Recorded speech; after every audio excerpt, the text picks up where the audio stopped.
91 k1500 V6. This is behind the flywheel. You got this plastic cover right there. So let me show you. It sits behind it. Then you got your flywheel.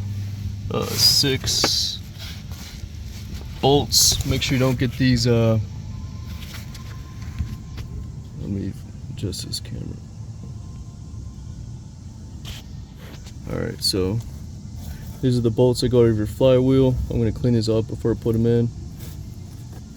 And then these are the ones that go to your clutch plate, so you can see the difference. Make sure you get the right torque specs when you're under here. But first off, you got that plate behind it, then you got your flywheel, the 6 bolts. Alright, so now we got the flywheel on.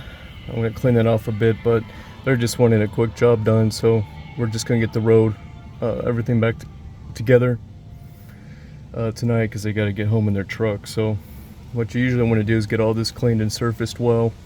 Oh, also make sure you use Loctite with the bolts. Make sure you torque them to the exact specs.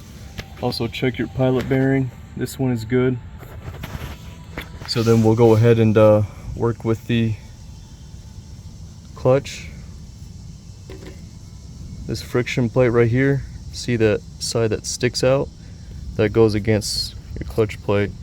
Then this flatter surface goes against the flywheel.